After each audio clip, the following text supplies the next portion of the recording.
بسم الله الرحمن الرحيم، والصلاة والسلام على خاتم الأنبياء والمرسلين. أصحاب المعالي والسعادة، السيد كاتب الدولة في الإسكان، السيد رئيس جمعية رباط الفتح للتنمية المستدامة، أصحاب السعادة السفراء والمديرين العامين، السيدات والسادة الأفاضل، كل باسمه وصفته، الجمهور الكريم وحضورنا الكريم. إنه لمن دواعي الفخر والاعتزاز أن أقف أمام هذه القامات الرفيعة لتسيير الجلسة الافتتاحية لحدث يمثل قمة التلاقي الفكري والإبداعي في المملكة.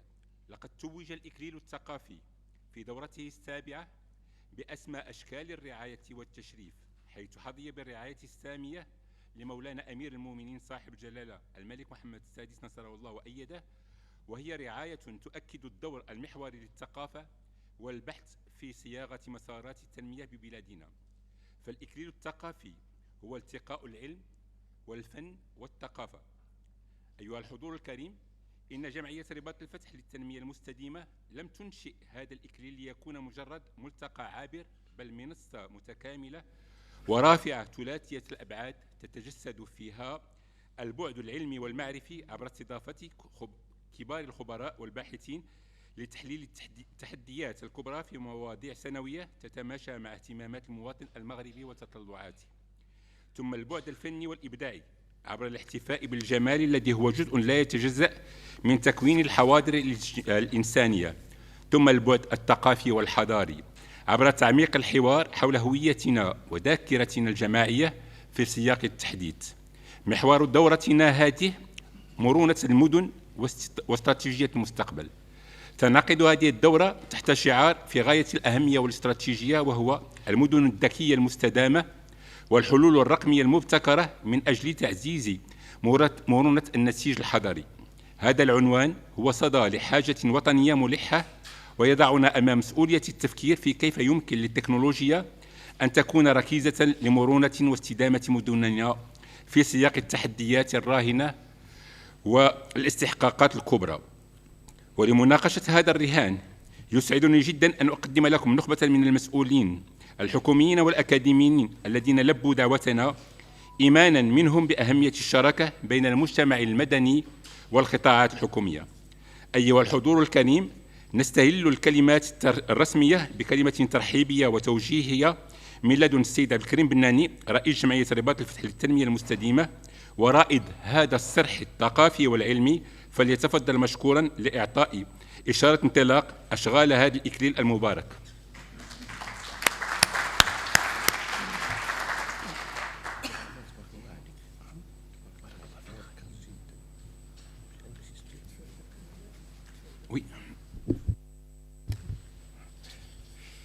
بسم الله الرحمن الرحيم، والصلاة والسلام على خير المرسلين. سيد الوزير، أصحاب السعادة والفضيلة، حضرات السيدات الفضليات، حضرات السادة المحترمين، نفتتح اليوم الدورة السابعة للإكليل الثقافي لهذه السنة، بعدما عشنا أياما خالدة توجت بالفتح المبين والانتصار الجلي بالإقرار الأممي لحقوق المغرب الثابتة في وحدته الترابية.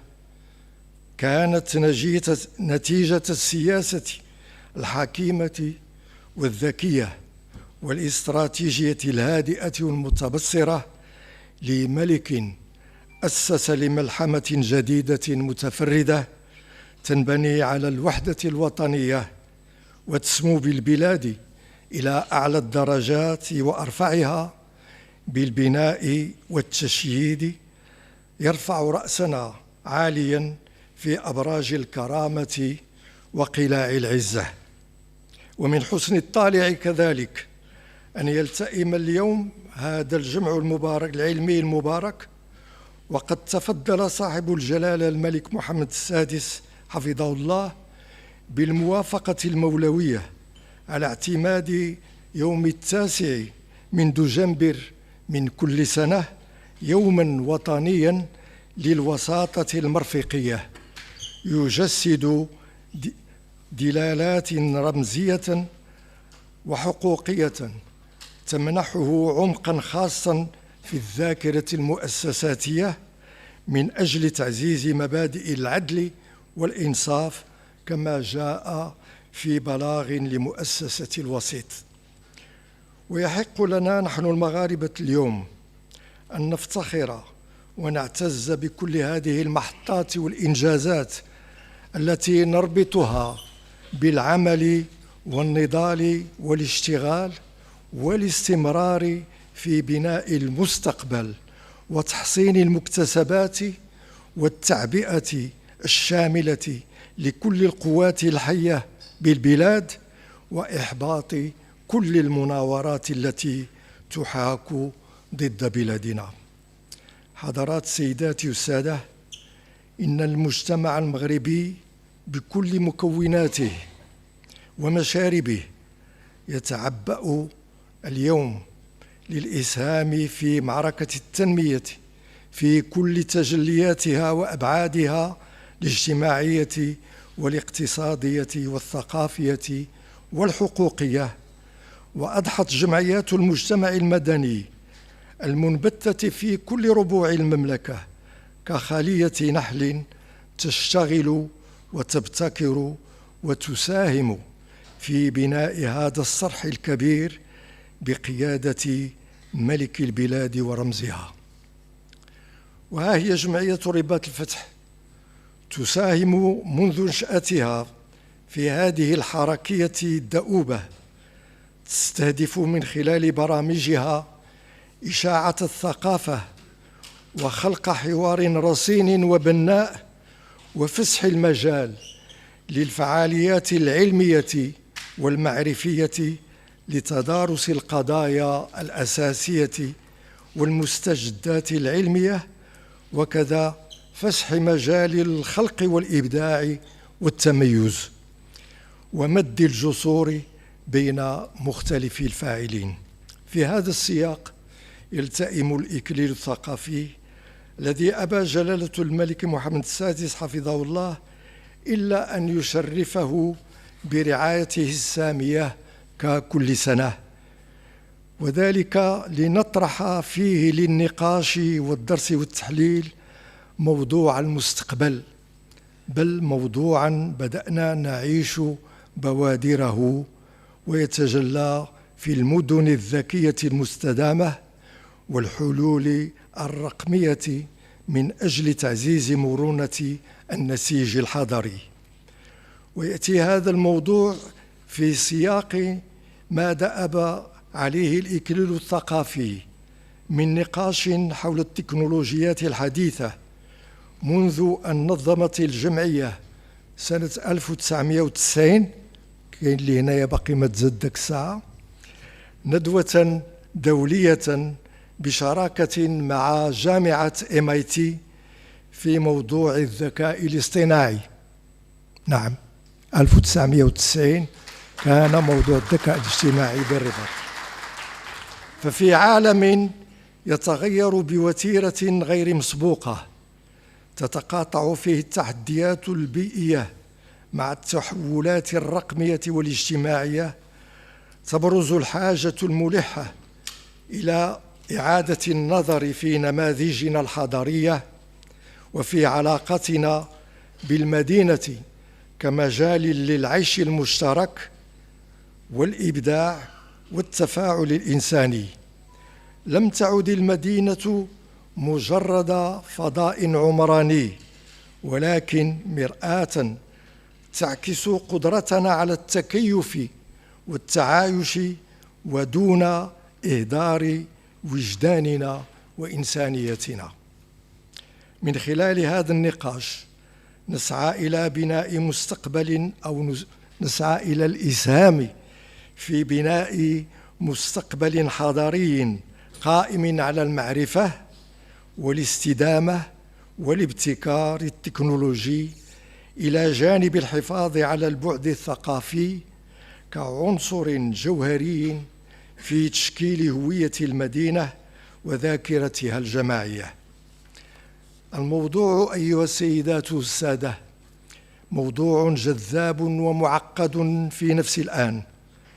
دعونا إلى إثارة دراسته وتحليله وتفكيك تعقيداته مجموعة من الخبيرات والخبراء والباحثات والباحثين أبوا إلا أن يلبوا دعوة جمعية رباط الفتح، فإليهم جميعا أتقدم بعبارات الشكر والتقدير الصادقة. والشكر موصول إلى السيدات الوزيرات والسادة الوزراء الذين يدعمون جهود الجمعية، وإلى السيد أمين السر الدائم لأكاديمية المملكة، وإلى كل مساعديه، وإلى السيد عميد كلية العلوم، وإلى السيدة مديرة المكتبة الوطنية. وقد فسحوا لنا فضاءات هذه المؤسسات الرائدة لانعقاد المناظرات واللقاءات للإكليل الثقافي. كما أوجه الشكر والتنويه لنساء ورجال الإعلام المرئي والسمعي والمكتوب والإلكتروني على مواكبتهم لأنشطة الجمعية برمتها. ولا يفوتني في ختام هذه الكلمة القصيرة أن أنوه بالعمل الرصين الذي تقوم به لجنة التكنولوجيات الحديثة التابعة لجمعية رباط الفتح برئاسة الأستاذ بدر الدين بن عمر، وهو الكاتب العام كذلك للجمعية، وإلى كل أعضائها، وكذا إلى المستخدمين والإداريين بها. شكرا على اهتمامكم وحضوركم، والسلام عليكم ورحمة الله تعالى وبركاته.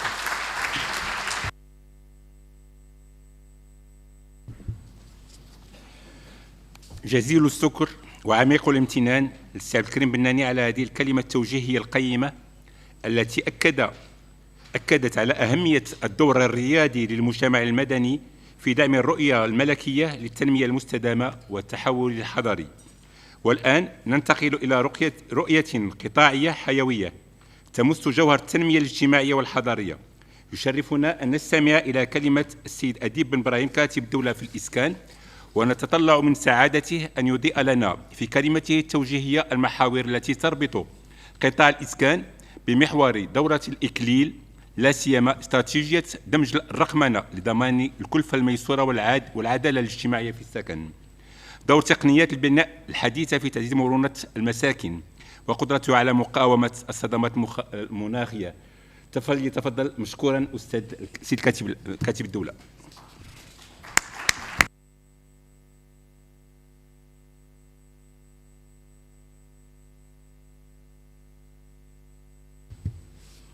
السلام عليكم ورحمة الله تعالى وبركاته. السيد رئيس جمعية رباط الفتح للتنمية المستدامة، الحضور الكريم، يشرفني أن أتواجد معكم اليوم في الجلسة الافتتاحية للدورة السابعة للإكليل الثقافي التي تنظمها جمعية رباط الفتح للتنمية المستدامة تحت رعاية سامية لصاحب الجلالة نصره الله. ويسعدني أن أشارككم هذا اللقاء المتميز الذي يجمع نخبة من الفاعلين والباحثين والخبراء في مجالات التنمية المستدامة والتحول الرقمي والابتكار.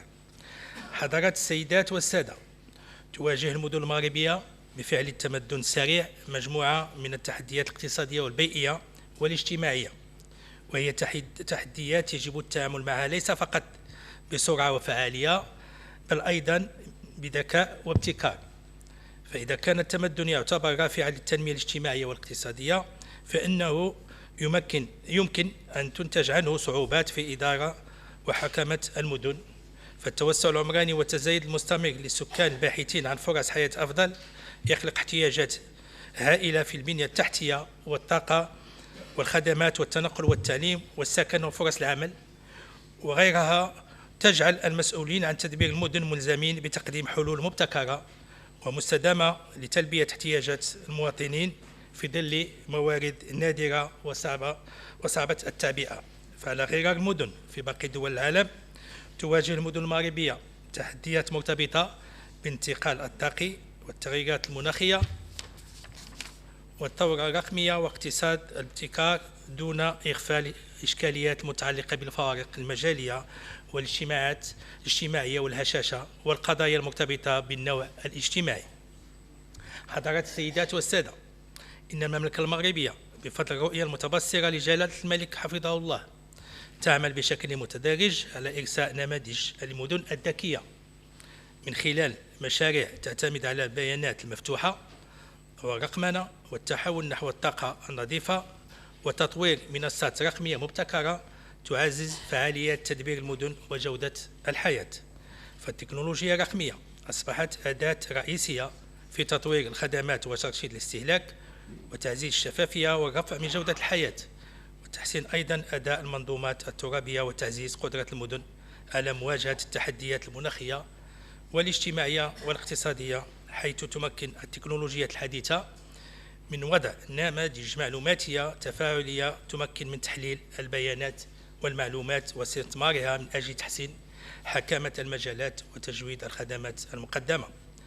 كما تمنح المواطنين فرصة للتواصل مع المسؤولين وإبداء آرائهم فيما يخص السياسات العمومية والمشاريع المرتبطة بحياتهم اليومية، مما يسهم في تقوية قدرة المدن على التفاعل بمرونة أكثر مع الإشكاليات الحضارية المتعلقة بتدبير المدن عموما، بما فيها الأزمات التي يمكن أن تنتج عن التحولات المناخية. على سبيل المثال، حضرات السيدات والسادة، إن الوزارة في إطار مهامها المرتبطة بإعداد التراب الوطني والتعمير والإسكان وسياسة المدينة واعية بأهمية دعم التحول الرقمي وتعزيز جاذبية ومرونة المجالات الترابية، حيث باشرت الوزارة مجموعة من الأوراش الرامية إلى رقمنة مصادر التعمير وتطوير منصات البيانات الترابية وتطوير النجاعة الطاقية في قطاع البناء والأشغال العمومية مع اعتماد حلول ذكية في مجال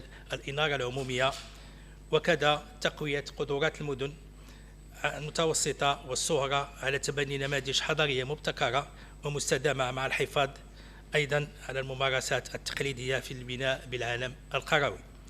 وهي في الحقيقة أوراش كبرى انخرطت فيها الوزارة بالتعاون مع شركائها المؤسساتيين والمحليين، حتى يمكن القول بأن الوزارة تمكنت من جني الثمار الأولى، سواء تعلق الأمر بالتعمير أو الإسكان أو التنمية الحضرية للمدن أو أيضا المراكز السعيدة، وهي نتائج يشهد عليها التحول النوعي الذي يعرف المشهد العمراني ببلادنا.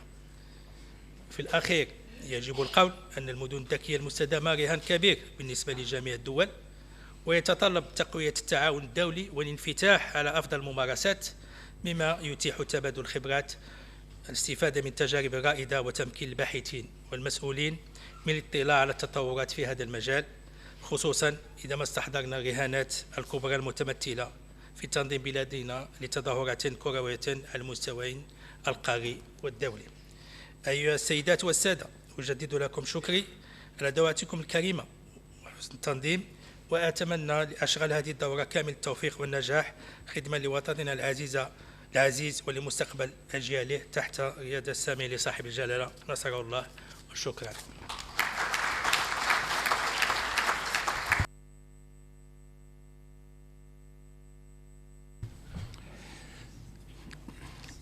ألف شكر لصديق الجمعية السيد أديب بن إبراهيم كاتب الدولة في الإسكان على هذا العرض المفصل والمحكم الذي وضعنا في صلب الإطار التخطيطي والقانوني لدمج التكنولوجيا في النسيج الحضري وضرورة خلق مدن متوازنة قائمة على العدالة المجالية والبيئية. أما الآن أيها الحضور الكريم، ندعوكم إلى كبسولة صغيرة مؤسساتية من 3 دقائق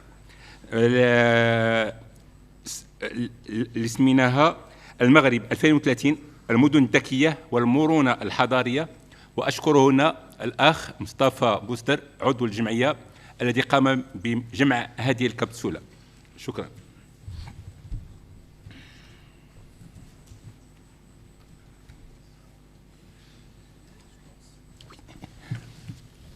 جلالة الملك محمد السادس نصره الله، يستعد المغرب لاحتضان حدث ثقافي استثنائي يتمثل في الدورة 7 من الإكليل الثقافي الذي تنظمه جمعية رباط الفتح للتنمية المستديمة تحت شعار المدن الذكية، حلول مبتكرة لتعزيز المرونة الحضرية. سيعرف البرنامج ندوات وحلقات نقاش استراتيجية إلى جانب قراءات أدبية وورشات تفاعلية وعروض لمواهب مغربية.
مدينة تفهم احتياجاتك قبل أن تطلبها.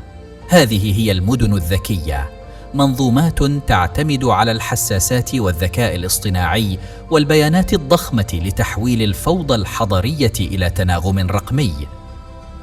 وشبكات الكهرباء تتنبأ بالاستهلاك وتقلل الهدر، والإنارة تعمل فقط عندما تمر بالقرب منها. أما أهم ما تقدمه فهو المرونة، قدرة المدينة على الصمود أمام الأزمات، من تغير المناخ إلى الكوارث الطبيعية، بفضل تحليل البيانات واتخاذ القرار السريع. الحلول الرقمية مثل التوأم الرقمي وإنترنت الأشياء والمباني الذكية تسمح بالتوقع بدل الرد وبالابتكار بدل الإصلاح. مدن المستقبل ليست حلماً، إنها تبنى اليوم، وكل خطوة رقمية تجعلها أكثر أماناً، أكثر كفاءة، وأكثر إنسانية.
نتمنى أنه من هذه الكبسولة أخذنا واحد الرأي عن الذكاء الاصطناعي في المدن المرنة، المدن المغربية التي يمكنها أن تساير العصر، المدن المغربية التي نرى فيها المستقبل، لأن مستقبل المغرب هو بالمرونة، والمرونة كما قلنا هي لتعزيز المرونة الحضرية في المغرب إن شاء الله في أفق 2030.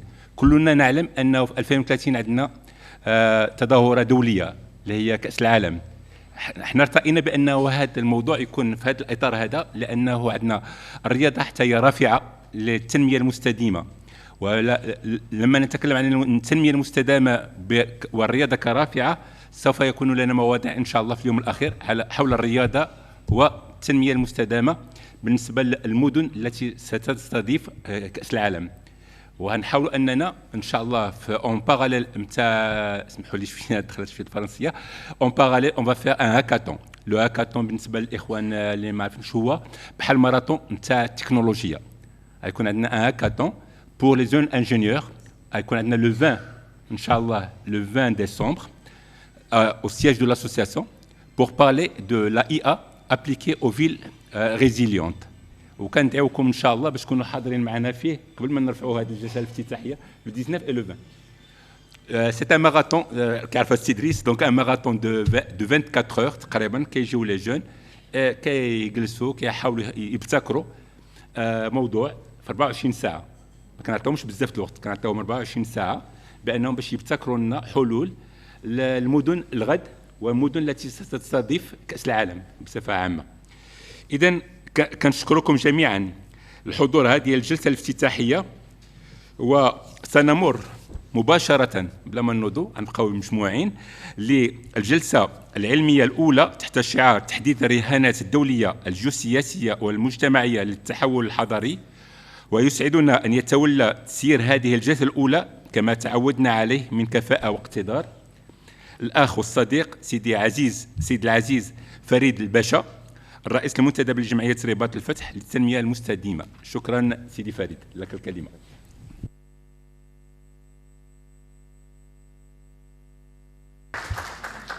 شكرا لك سيد الكاتب العام ولجمعيتنا العتيدة.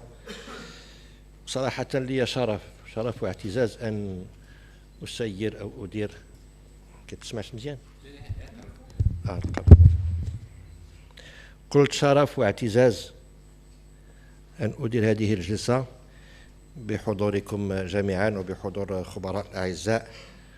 وبعد الكلمة الافتتاحية لرئيسنا السي عبد الكريم بناني وكلمة السيد كاتب الدولة اللي طرحت الأوراش المفتوحة وكذلك الرهانات القوية التي تنتظرنا جميعا وتجعلنا نتفتح أو ننفتح على التجارب العالمية والتعاون ورهانات سوسيولوجية اقتصادية اجتماعية كذلك التي تنتظرنا. نحن الآن سنفتح هذه الجلسة العلمية بحضور مداخلتين سنستمع إليها باللغة الفرنسية، وإذن اسمحوا لي أن أقدمها باللغة الفرنسية كذلك. ياك باللغة الفرنسية؟ مرحبا.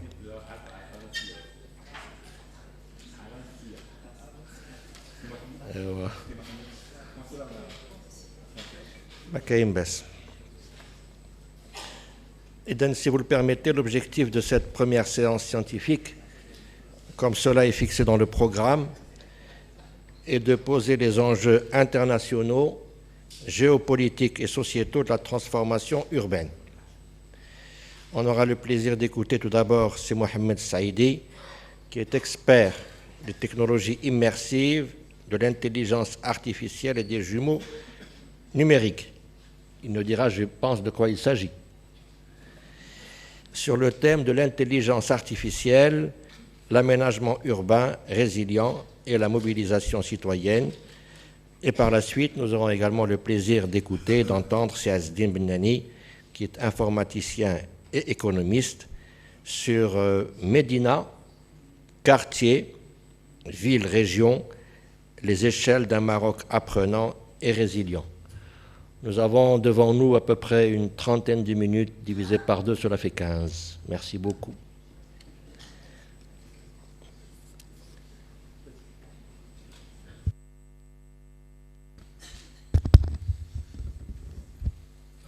Salam alaikum. Monsieur le Président,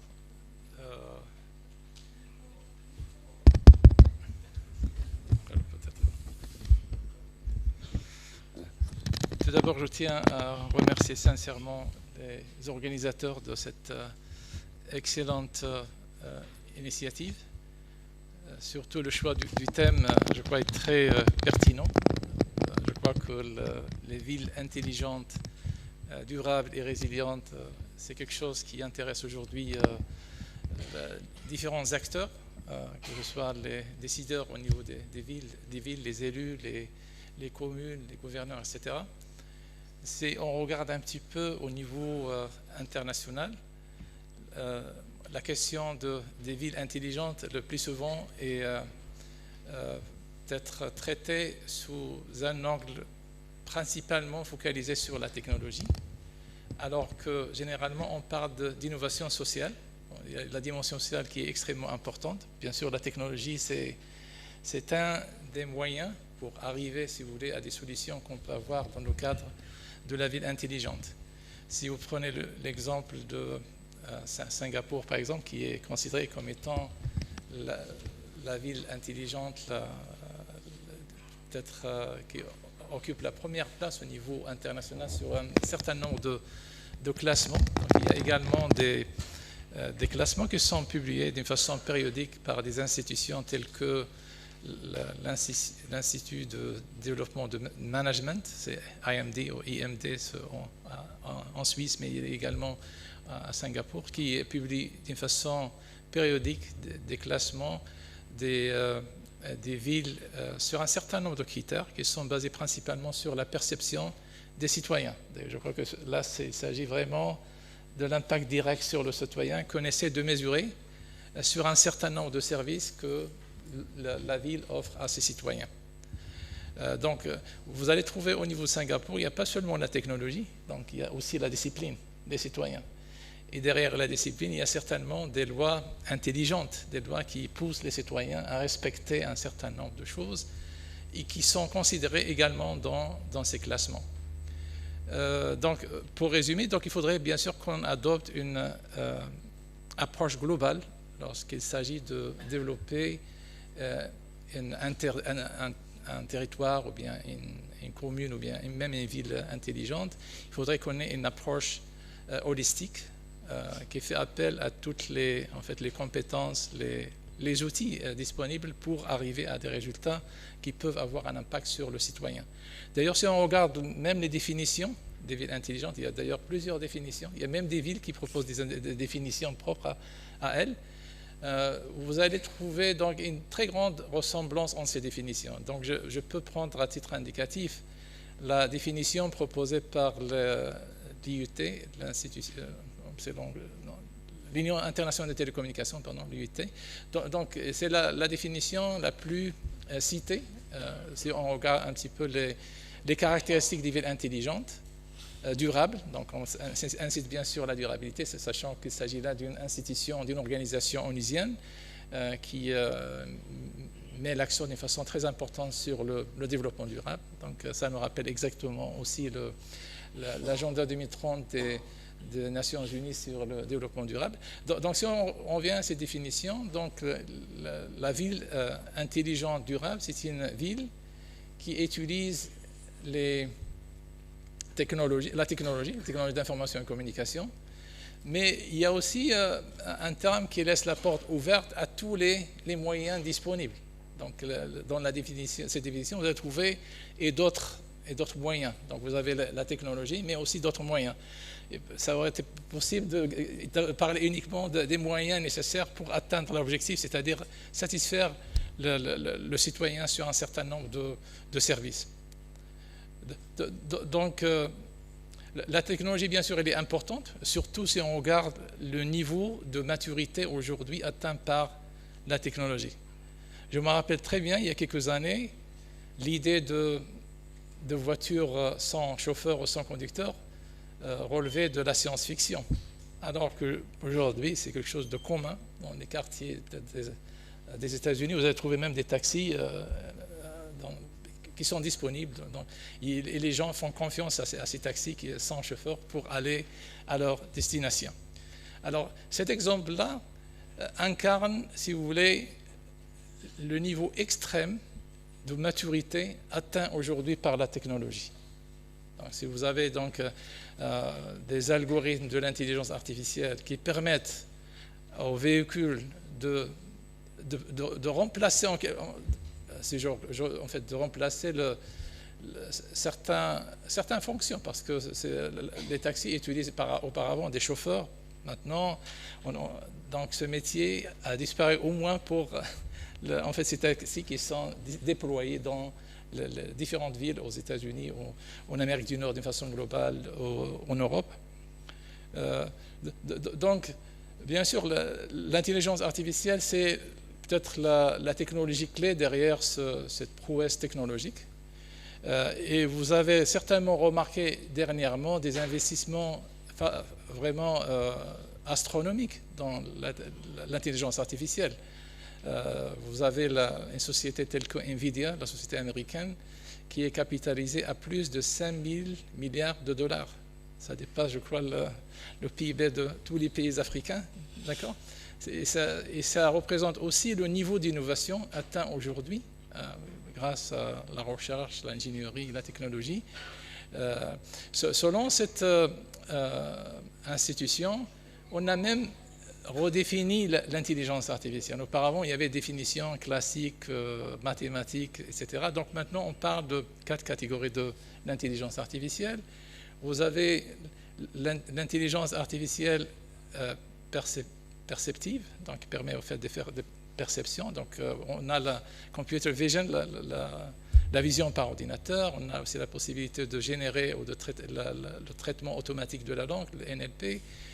Vous avez le deuxième niveau, c'est l'IA générative, l'intelligence artificielle générative. Et là, vous avez certainement remarqué une réelle révolution qui a touché pratiquement tous les secteurs. Donc, notamment notre secteur de l'éducation.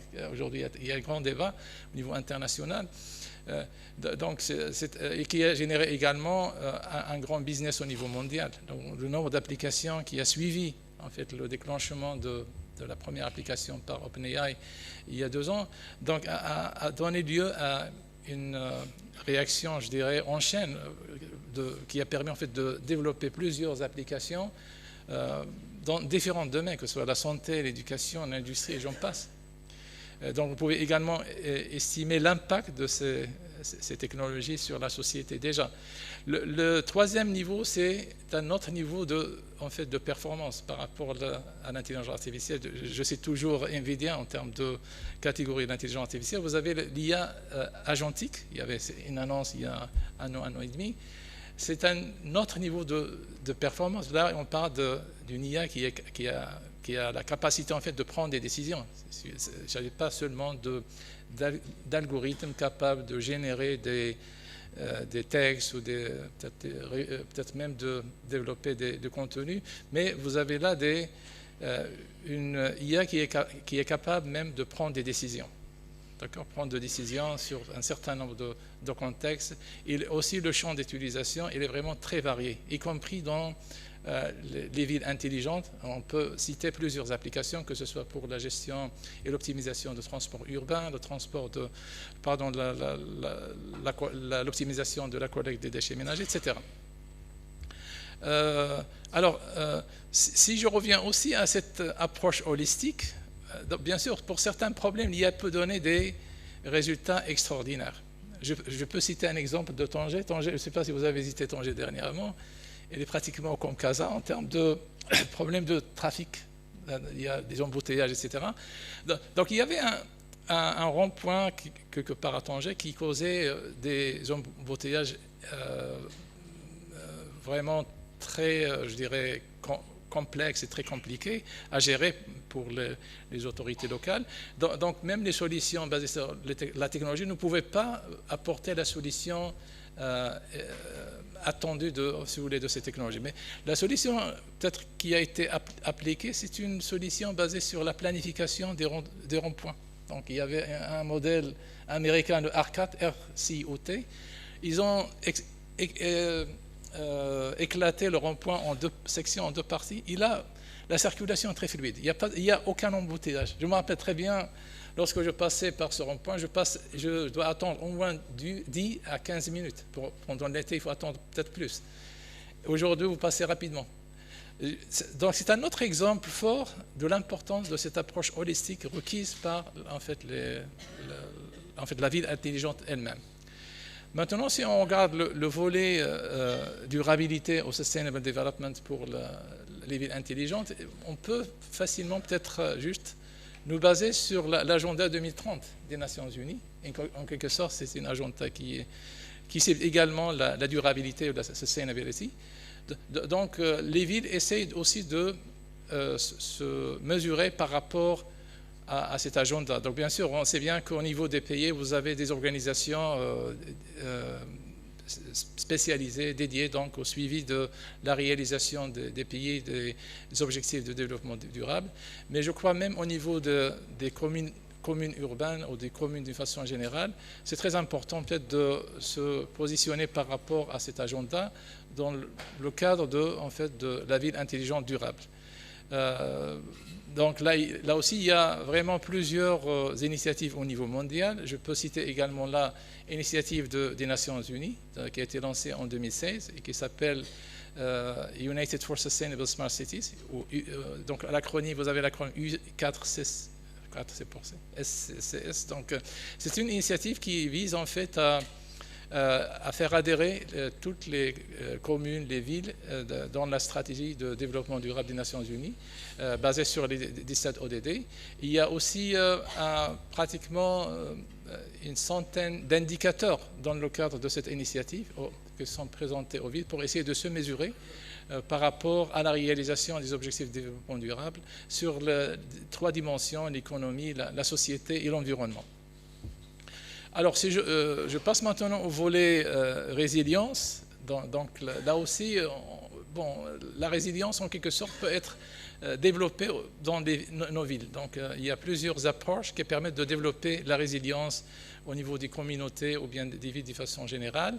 Il y a même des cadres qui ont été proposés par des organisations internationales telles que l'OCDE. Si vous regardez l'OCDE, l'Organisation de la coopération et de développement économique à Paris. Donc il a proposé un cadre. Donc il a proposé un cadre pour développer la résilience des villes. Le cadre propose également une définition de la résilience. Mais ce qui est intéressant pour ce cadre, vous avez des indicateurs de performance qui permettent aux villes et aux communautés de mesurer leur niveau de résilience, ce qui est vraiment intéressant, d'accord? Donc si on arrive à mesurer à quel niveau on est résilient par rapport à la dimension société ou économie, environnement, c'est bien, d'accord? Ça permet également aux villes d'améliorer leur niveau de résilience. Il y a un dernier exemple que je présenterai dans ce cadre, il y a l'organisation PwC, c'est un bureau d'études internationales qui développe des études. Donc il a proposé également un cadre, carrément un cadre, qui permet de faire, si vous voulez, donc de développer la notion de ville intelligente by design, c'est-à-dire par conception, tout simplement en intégrant dans la construction elle-même de la ville ou des composantes de la ville des notions liées à la résilience. Sinon, au niveau national, peut-être je reviendrai, je ne sais pas, monsieur le modérateur, est-ce que j'aurai le temps de prendre la parole par la suite? Je m'arrête là. Je peux continuer? D'accord, très bien. Au niveau national, donc, nous avons également quelques expériences intéressantes à citer. Donc, nous avons la ville de Berkane, mais il faudrait peut-être s'arrêter sur ces expériences pour essayer de comprendre pourquoi ces expériences ont atteint un niveau de réussite qui est relativement important, y compris pour notre contexte, y compris pour le contexte international. Donc, au niveau de la ville de Berkane, il y avait un gouverneur, donc un leadership qui était vraiment extraordinaire. Donc, et c'est aussi un des prérequis pour développer, si vous voulez, des villes intelligentes, résilientes et durables. On a besoin d'un leadership éclairé, fort. Donc, et ça a été incarné par le gouverneur de Berkane qui a transformé la ville en ce qu'on appelle Living Lab. La notion de Living Lab, c'est un laboratoire, mais c'est un laboratoire particulier. On a des laboratoires de recherche à l'université, mais la notion de Living Lab, c'est un laboratoire vivant. C'est-à-dire c'est un laboratoire qui est basé sur l'innovation sociale, qui est focalisé principalement sur l'innovation sociale en mobilisant les différents acteurs de la ville. Vous avez la technologie, mais on a dit tout à l'heure qu'il faudrait adopter une approche holistique. Bien sûr, on a certainement besoin des experts des sciences humaines et sociales, des experts de l'éducation, d'autres profils.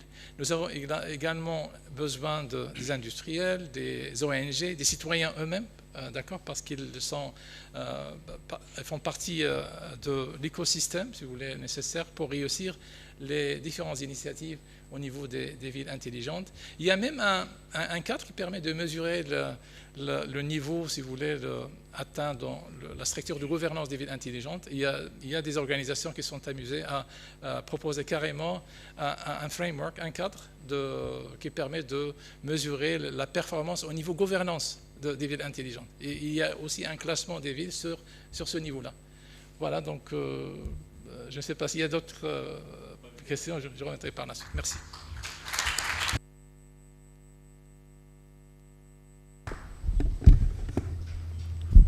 Merci Saïdi pour cet exposé édifiant. Je ne le dis pas par protocole, vraiment. Moi, je pense que nous avons tous certainement appris. Et merci pour le respect du temps aussi. En tout cas, j'ai retenu, au-delà de la résilience, des indicateurs de performance, au-delà aussi des expériences nationales prometteuses, je crois qu'il ne faut pas ramener la ville intelligente uniquement à sa dimension technologique. Il faut que cela soit soutenu et épaulé par une dimension culturelle, je dirais même peut-être une dimension civilisationnelle. Ce sont nos civilisations qui sont en jeu. Il nous faut de la technologie pour plus d'humanité, pour plus de cohésion sociale, pour plus de dignité humaine, pour plus de solidarité. Je crois, à mon avis, après vous avoir écouté, c'est probablement l'enjeu central. En tout cas, merci beaucoup pour votre intervention. Je pense qu'on aura l'occasion d'y revenir au moment des débats. C'est Azdin Benani, تفضل سيدي.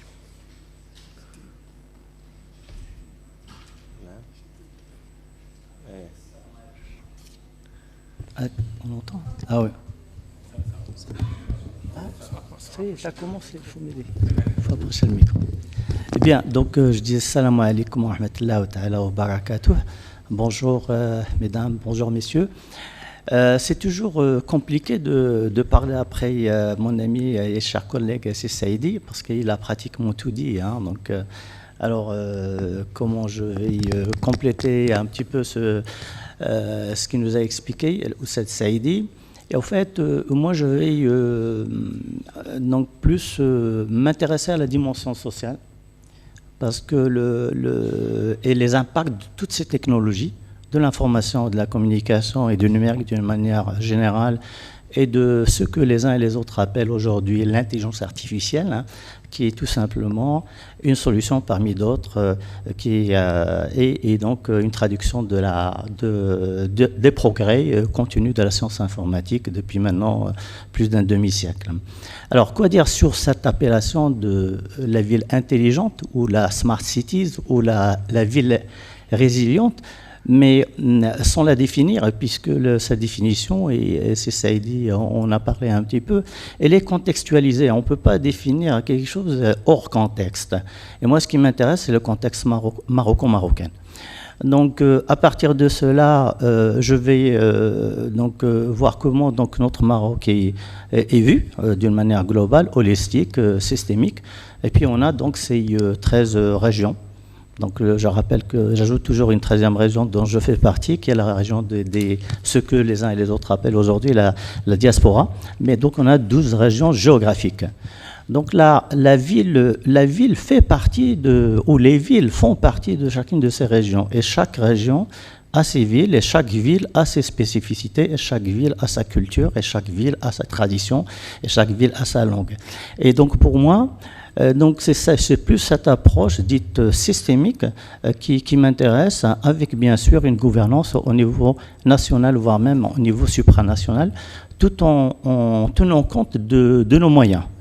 Donc il n'y a pas plus tard qu'au début de la semaine dernière, et puis il y a les grands noms de l'informatique, ceux qui ont créé donc ces marchés, dont IBM, et puis les plus récents, donc Google et puis Nvidia, dont Sissi Saïdi a parlé, ils ont commencé à s'intéresser aux aspects économiques, puisque ils se disent, tiens, il y a énormément d'investissements, il y a beaucoup d'argent, des millions, des milliards de dollars qui sont investis dans quelque chose pour laquelle on n'a jamais donc calculé les retours sur investissement. Donc il y a cet aspect aussi économique qu'on nous devons tenir en compte. Et donc ça veut dire qu'en fonction de nos moyens, en fonction des moyens de la région, de la spécificité culturelle et de ses traditions, il faut inscrire les villes et les régions. Alors la question comment? Donc moi, je vais commencer par des exemples concrets. Quand je me balade dans la Médina de Rabat, ben, je vois des tas de choses qu'on peut faire en utilisant ce que les ingénieurs ou les techniciens appellent les IoTs ou les Internet of Things. En fait, ce sont des éléments qui sont captés par les Wi-Fi ou par la 5G aujourd'hui, puisqu'il a été installé depuis quelques semaines au Maroc. Et donc, ces capteurs, donc, ils récupèrent des données de nature différente. Ça peut récupérer une donnée de nature touristique, une donnée de nature énergétique, de données de nature climatique et ainsi de suite. Et après, ils sont concentrés ou ils sont transmises ces données à des serveurs. Donc les uns aujourd'hui appellent ça les data centers, ce qui coûte énormément cher. Donc là, concrètement, comment on peut faire pour la région de Rabat, Kenitra et donc Temara, etc. On peut avoir un data center qui permet de collecter, en fonction des spécificités de Kenitra, Rabat, Temara, etc., les données dont les citoyens dans ces villes-là ont besoin. Et parce que si on prend juste les quartiers à Rabat, il y a des quartiers où il n'y a pas de problème de propreté. Donc on n'a pas besoin d'avoir le même schéma, le schéma de Smart City pour ce quartier où il n'y a pas un problème de propreté. Donc il vaut mieux mettre les investissements à des endroits, donc ces fameux IoT, à des endroits où on peut donc résoudre ce problème de la propreté. La question de la sécurité, là, c'est pareil. Il y a des endroits ou des quartiers ou des villes qui sont plus sécures que d'autres. Donc, on n'a pas besoin de faire des investissements qui ne sont pas utiles.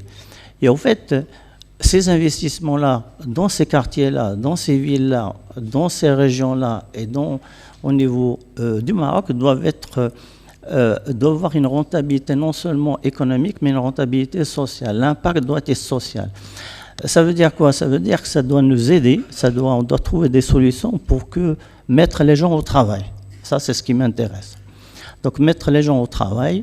Et donc, la Smart City, donc elle n'est smart que lorsque ces citoyens sont inclus dans ce numérique-là. Donc, ça veut dire qu'il faut qu'on pense aussi avec une inclusion numérique IA ou ce qu'on veut. Ça veut dire qu'il ne faut pas laisser les gens à côté. Il faut que tout le monde soit partie prenante. De toute façon, lorsque j'ai parlé des données, ce sont ces gens-là qui ont la donnée. La donnée, elle vient d'eux. Donc, moi, je ne vais pas, si vous voulez, prendre plus de paroles, mais je laisse donc mon temps de parole pour répondre à vos questions, puisque donc j'espère qu'il y aura des questions. Et voilà, je m'arrête là.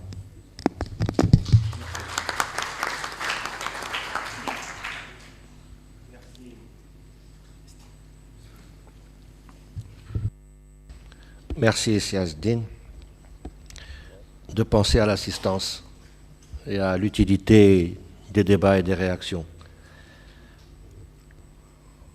J'ai été personnellement très attentif à votre approche de schéma différencié qui répond aux attentes des citoyens.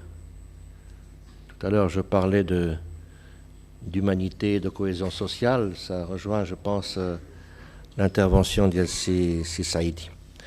Merci beaucoup. Alors nous allons, si vous le permettez, engager le débat ou la réaction de l'assistance, celles ou ceux qui souhaitent réagir à ce que nous venons d'entendre, peut-être pour une quinzaine, une vingtaine de minutes. Marhaba. La première réaction tarde un peu, mais après, j'imagine que... تفضل.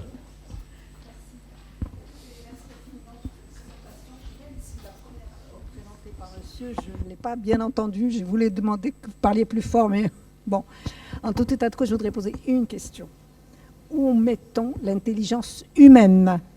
Parce que si tout devient artificiel, l'humanité va aller où?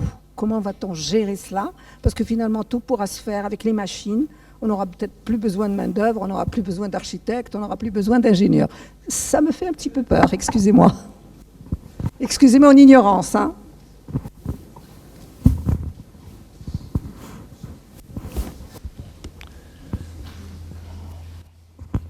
Assalamu alaikum wa rahmatullahi wa barakatuh. Dr Kihel Mohamed, j'avais l'honneur d'être directeur général d'un ensemble de sociétés de développement au Maroc. J'étais fondateur de l'ASDA de Berkane, qui se considère parmi les modèles de Smart Cities en Afrique.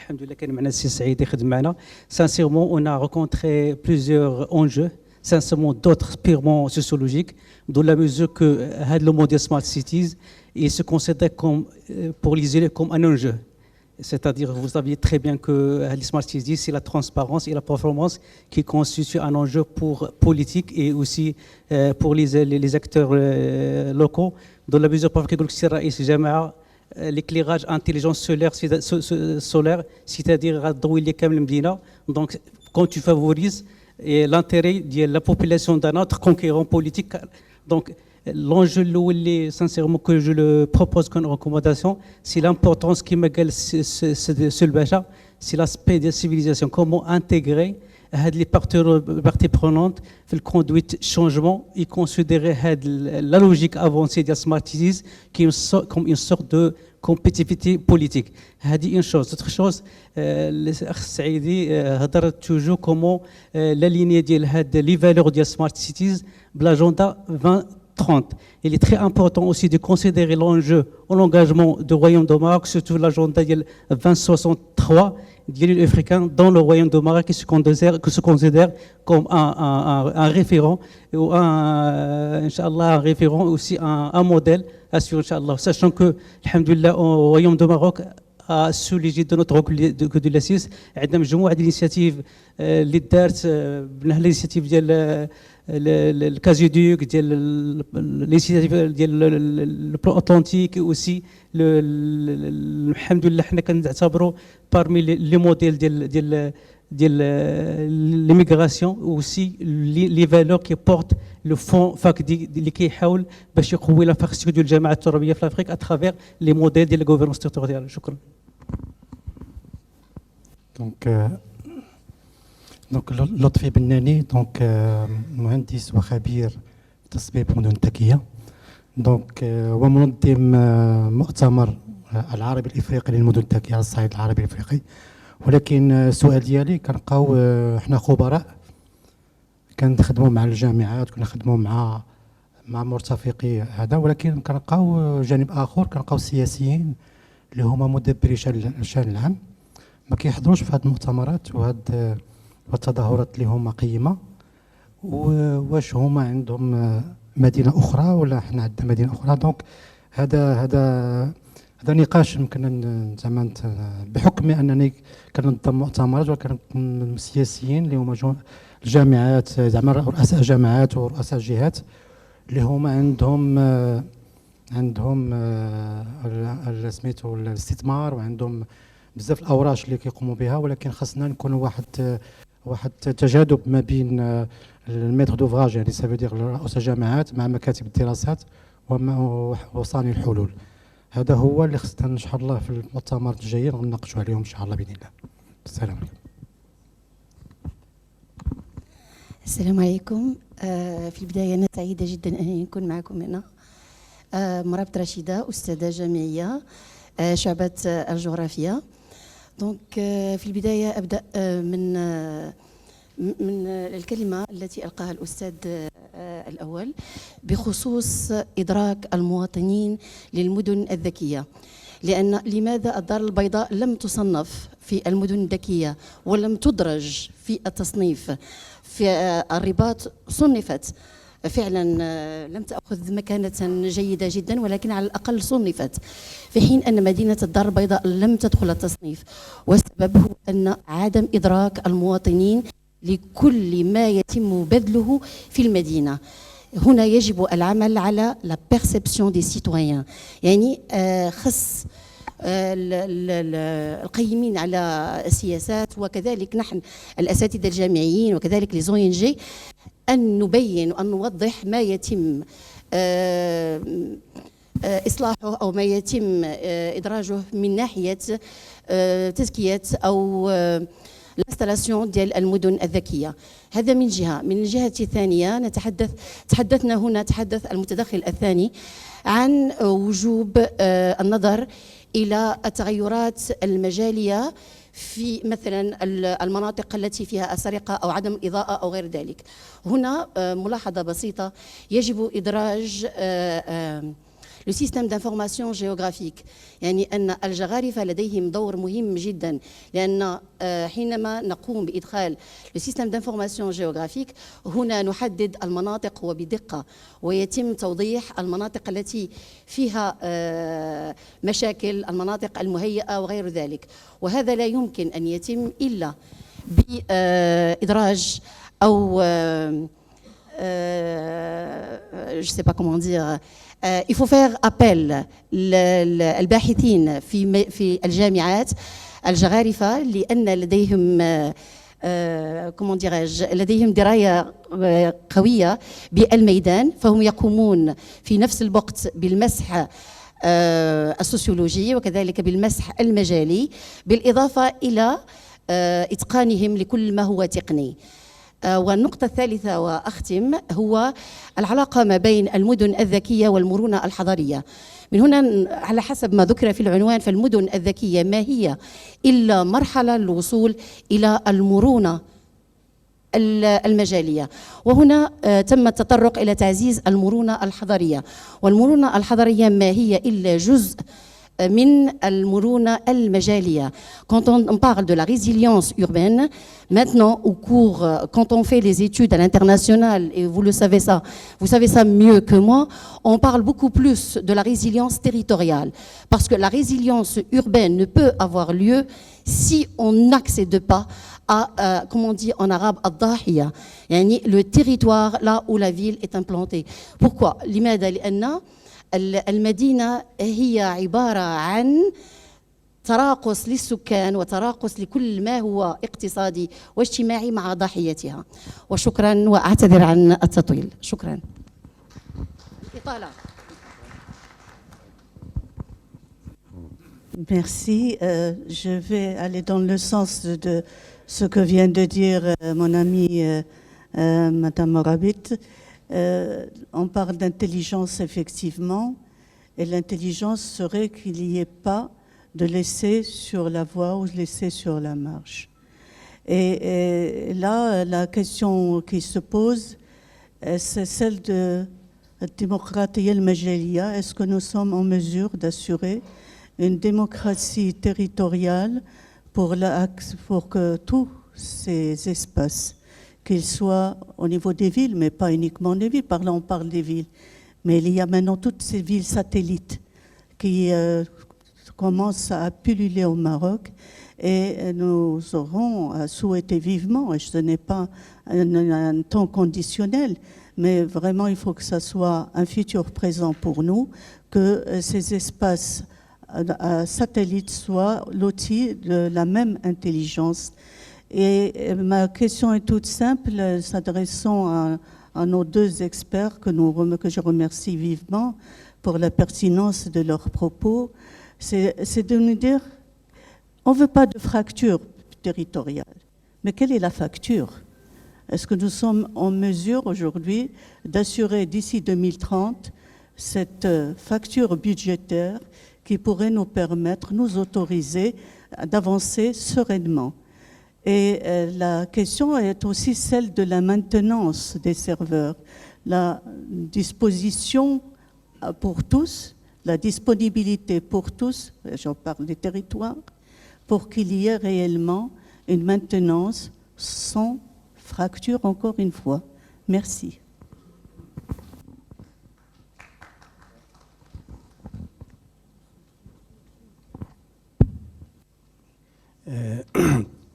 أستاذ مراكشي رئيس جمعية فاسايس، استوقفني العنوان، وبدءا من العنوان يمكننا أن نناقش الشيء الكثير. المدن الذكية، فهل هناك وبضدها تعرف الأمور، فهل هناك مدن غبية بالقياس إلى المدن الذكية؟ ثم إن الشرط التاريخي لقراءة المدن الذكية إذا لم يقف على مستوى الوعي الإنساني بالتعامل مع هذه المدن الذكية وقواعد الاشتغال فيها، أين سيكمن هذا الانسجام الذي يجب أن يتوفر على نجاح هذه المدن وعلى الحلول الرقمية التي يمكن أن تعزز هذا الطرح؟ شكرا.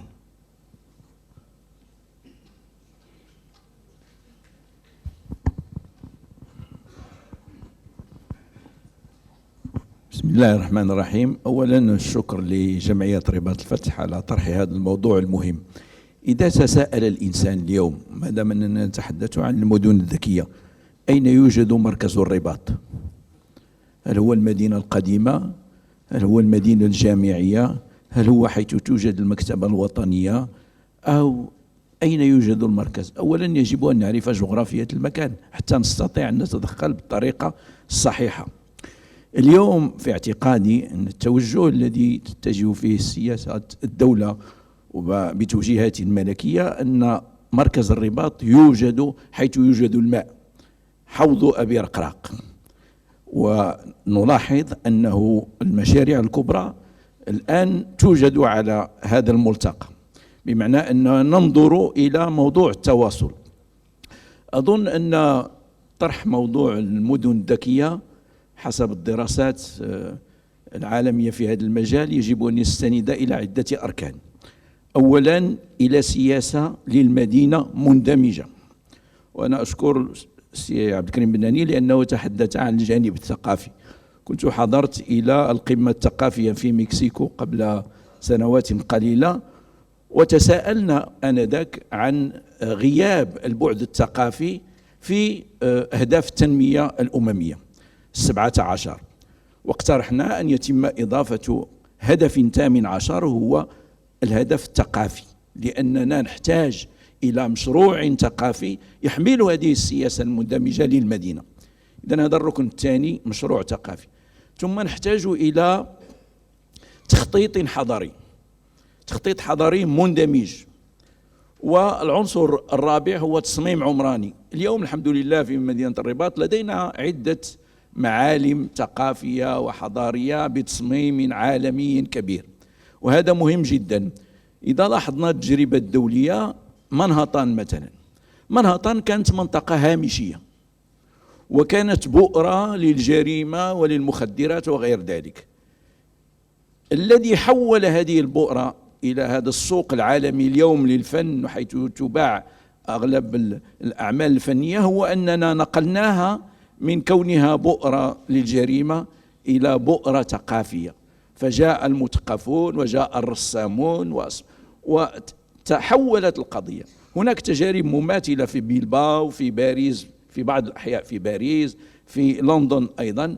إذا نحتاج إلى التفكير في هذا المشروع الثقافي الذي يمنحنا هذه القدرة على تحويل هذه البؤر الإجرامية، وأيضا يجب أن يكون مرافقا باستراتيجية للوساطة الثقافية. يمكن أن تبني مسرحا، يمكن أن تبني مؤسسات، لكن هناك عزوف ثقافي كما هناك عزوف سياسي في الانتخابات. الناس لا يأتون إلى استهلاك هذه البرامج وإلى الوصول إلى هذه المؤسسات الثقافية. إذا نحتاج إلى وسطاء ثقافيون يقدمون هذه الأعمال، وإلى مؤشرات كما تحدث الأستاذ، مؤشرات للأداء ومؤشرات للقياس. ما هي مؤشر القياس مثلا في التسامح في الرباط؟ مؤشر للقياس. ما هي فضاءات التسامح؟ ما هي فضاءات التواصل؟ نحتاج إلى كل هذا. أظن أنه اليوم حينما نطرح هذا السؤال المدن الذكية المستديمة يجب أن نفكر بشكل جماعي، بعقل جماعي. هذا العقل الجماعي يفترض أن يكون هناك مؤسسات مدنية وأيضا الحكومة وأيضا كل الفرقاء الذين يستطيعون أن يقدموا إضافة نوعية. حينما نتحدث عن المدن الذكية ينصرف الذهن مباشرة إلى التكنولوجيا. التكنولوجيا هي ما نصنع نحن. التكنولوجيا يجب أن تكون في خدمة الإنسان. الذكاء الاصطناعي هو عقل اصطناعي صنعه الإنسان، لا يمكن أن يكون بديلا عن الإنسان. فلهذا ربما هذه مناسبة لكي نطرح هذه الأسئلة الحارقة حتى نخرج بتوصيات مهمة. وشكرا.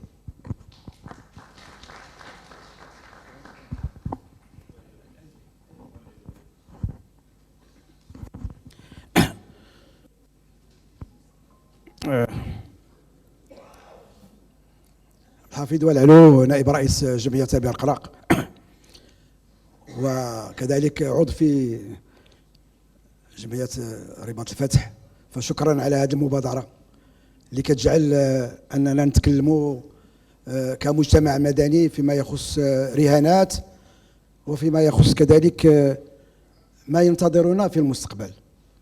كثر الحديث على دور المجتمع المدني ولم أسمع كلمة المنتخب، والمنتخب هو اللي كيدبر المدينة. المنتخب هو اللي عنده الشرعية لتمثيل السكان، هو اللي بالبرنامج الانتخابي ديالو كيتقدم. وحنا عشية الانتخابات تنتمنى أن البرامج المستقبلية ديال الانتخابات المقبلة لا التشريعية ولا المحلية فيما بعد أنها تضمن هذا العنصر ديال الرقمنة وديال المدن الذكية.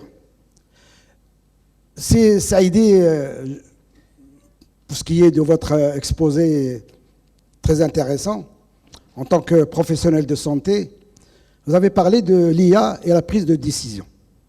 Je pense que dans notre domaine, j'ai cette formation médicale, la prise de décision ne peut pas être liée à ce facteur intelligence artificielle. Il y a le facteur humain, que ce soit pour le diagnostic clinique, biologique, que ce soit pour la thérapeutique, que ce soit pour tout ce qui est contact avec le patient, c'est l'humain. Quels que soient les résultats que nous avons pour un diagnostic et pour aussi utiliser le robotique dans tout ce qui est opération chirurgicale, qui est devenu maintenant quelque chose de simple, de naturel ailleurs, mais nous on commence, alhamdoulilah. Donc la prise de décision dans ce domaine s'appuie d'abord sur l'humain, sur le facteur humain et sur la responsabilité et du médecin pour tout ce qui est diagnostic et le pharmacien pour tout ce qui est thérapeutique. Ça, c'est pour votre exposé et je vous en remercie. Vous avez parlé de Singapour, j'avais visité Séoul, en Corée du Sud, et j'ai bien vu comment la discipline est bien respectée, comme on dit. Même pour les élus, on avait rendez-vous à 9h avec le maire de Séoul, était à 9h pile, le maire nous attend au bas de la municipalité, qui est la bibliothèque générale. Il n'y avait pas de bureau pour le maire, mais son bureau, c'est dans la bibliothèque. Il fait partie des gens qui viennent à la bibliothèque, pour vous dire l'ouverture d'un élu pour ce qui est du citoyen. Alors je reviens, c'est Sadiq Al-Aziz, سيول باشا تكلم على رهانات قوية. من الرهانات القوية وتكلموا عن مدينة الرباط وسلا أن هذا أغلوميراسيون ما يمكنش نتكلموا على الرباط بلا ما نتكلموا على سلا، وكما تيقولوا باش تشوف الوداية خصك تمشي لسلا. كثر الحديث في هاد الشهور، وحنا عندنا تبارك الله السي بن مرايم حاضر معنا مشكورا، الكل يتكلم عن المخطط التهيئة، لو بلان داميناجمون. بالنسبة للرباط كان عندنا نقاش كبير لا مع هذاك التصميم اللي جابوه لنا الحي النهضة avec des zones, zone 1, zone X, zone 30, sans nous expliquer de quoi il s'agit. والمواطنين السؤال المهم اللي كيطرحوا، وانا غادي نجي الرقمنة، أين سيكون الهدم؟ دوار الحاجة، دوار المعاضيد، دوار الدوم، دوار جبل الرئيسي، شارع الكفاح، العكاري. هذه كلها تساؤلات اللي حنا التقطناها، وانا شخصيا كذلك في هذا المجال ديال اللي كيسميوه بالاحياء الهامشيه واللي فيها الهشاشه، ولكن احياء فيها ديناميه من الصباح حتى جوج د الليل. واحد الحركه اقتصاديه تجاريه اجتماعيه سوسيولوجيه في هذه الاحياء اللي تسمى بلا سانتور دو رابا اي ميم دو سالي. دونك هذه القضيه ديال المخطط التنمويه ما شفناش واحد الرقمنه، ان الناس كينتظروا، وهنا كيجي لو سيتويان، المشاركه ديال العنصر البشري وديال المنتخب اللي اصبح وجها لوجه امام باش يفسر وباش يقنع، وحتى هو ما متفقش مع المخطط لا في القريه ديال سيدي ديال موسى ولا في المدينه القديمه ديال سلا ولا في العكاري ولا في الرباط ولا الى اخره. انا تنظر بانه صاحب الجلاله اخيرا عطى التعليمات ديالو باش يكون واحد الحوار ديال التنميه الترابيه المندمجه، وشخصيا شاركت في هذا الحوار في العماله ديال سلا، وتكلمت على الرباط وتكلمت على الجهه، لان لا يعقل اننا نناقشوا التنميه المندمجه الا في اقليم او لا الا في عماله بدون ما نطرقوا ليكو سيستيم اللي تكلمتوا عليه. وما يمكنناش نتكلموا على التنميه في الرباط دون التنميه في مدينه سلا، وما يمكنناش نتكلموا على ان لا كوب دي موند غتكون في الرباط وسلا. شنو هذا الاكاديمي رويال فين كاينه؟ هاد الفرق اللي غادي تمشي للاكاديمي وتمشي تشوف لا فيفا فين كاينه؟ راه كاينه في مدينه سلا. وضروري انه الا كان شي تفكير ولا كاين شي توصيه، هي خص تكون واحد الرؤيه مندمجه للرباط وسلا، لا فيما يخص التنقل، وهذا رهان قوي ديال التنقل. نعطيكم واحد الرقم، 300,000 ديال الساكنه كتنقل يوميا ما بين الرباط وسلا، عبر الطاكسي، عبر لو بيس، وعبر الترام. دونك هذا رهان قوي بالنسبه لنا، وانا كنظن بانه هذه المبادره عطاتنا الفرصه باش نتكلموا، ولكن خصنا الوقت باش نتكلموا على كثير من الرهانات، لا فيما يخص التنقل، ولا فيما يخص تدبير العمران، ولا فيما يخص هذه الاحياء. يمكن لي نختم دوار الحاجه مثلا. جميع الازقاء عندهم الارقام، اذا راه وصلوا لهم الرقم انا قبل ما توصل سنغافور، لان الاسماء ديال الازقاء ما كايناش، كان غير زرق 55 زرق 33. هذا دوار الحاجه انت نتكلم عليها اللي فيها 81,000 ديال الساكنه. شكرا. دونك السلام عليكم جميعا، سعيده بالتواجد ديالي في الدوره السابعه ديال هذا المهرجان هذا الثقافي اللي تحت اسم الاكليل الثقافي. دونك كنبغي نستغل الفرصه باش نشكر جميع المشرفين على هذا المهرجان هذا الثقافي هذا. دونك غادي نتاسف لانني ما حضرتش من البدايه، دونك ما عرفتكمش بالضبط شنو قلتوا، وبغيتي فقط نستغل الفرصه باش نعبر على واحد القلق عندي بخصوص هذا الموضوع هذا. دونك واش نقدروا نعتبروا ان هذه المدن الذكيه المستدامه ما غاديش تزيد تكبر، اما هي راه كاينه تكبر ديك الفجوه ولا ديك الكاب ما بين المدن المتقدمه اللي داخله على الحضاره وما بين المناطق ولا المدن اللي زعما يعني اقل تحضرا. دونك واش نقدروا نقولوا وحاجه ثانيه، واش نقدروا نعتبروا ان هذه المدن الذكيه هي اللي غادي تكون الحل، لان هاد لو مون ولا هاد لو تيرم هذا ديال ذكي. دونك انا شنو كنعتبروا، انا شنو فهمته، يعني اننا ملي غادي نجيو نطبقوه يعني كمشروع مثلا على شي مدينه، دونك هو غادي يكون ذكي بمعنى انه غادي يكون كيتفهم لي كونترانت ولا مثلا دوك الموارد. مثلا الا خديتي شي منطقه دونك اتبيت امبلونتي فيها هذا الكونسيبت هذا، دونك غادي نفهموا شنو هما الموارد ديالها، نفهموا شنو هما المشاكل اللي فيها. دونك على ذاك الاساس عاد غادي نقدروا نحقوا هذاك المشروع والمدينه تكون ذكيه. لانه دائما انا كنقول انا عندي مبدا الحضاره، ما يمكنناش نهضروا على تنميه مستدامه في المغرب ولا حكم مستدامه الا هذه الاستدامه ما وصلتش للوطن كامل، المغرب كامل. وماشي معقول صراحه انه مناطق غادي تبقى عايشه دائما المجد ديال الحضاره ومناطق اخرى تبقى عايشه في القاع ديال التخلف. شكرا.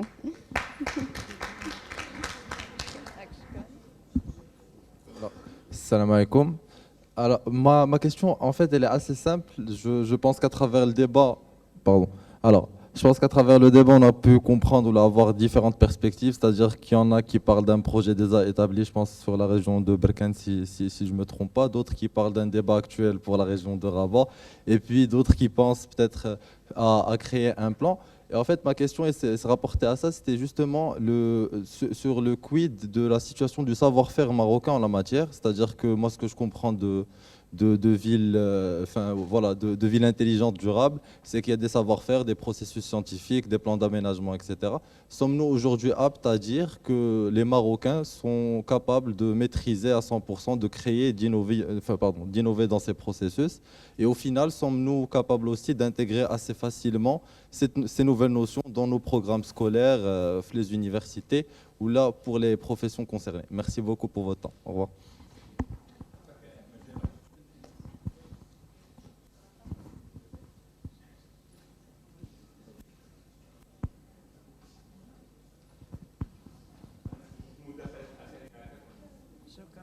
Shukran. Ma question est la suivante. Est-ce que cette ville intelligente va me dire, moi, utilisateur de la ville, j'aimerais bien savoir en quoi cette résilience du numérique, en quoi cette résilience urbaine, est-ce que ce numérique va véritablement me sécuriser non pas seulement en tant que mobilité,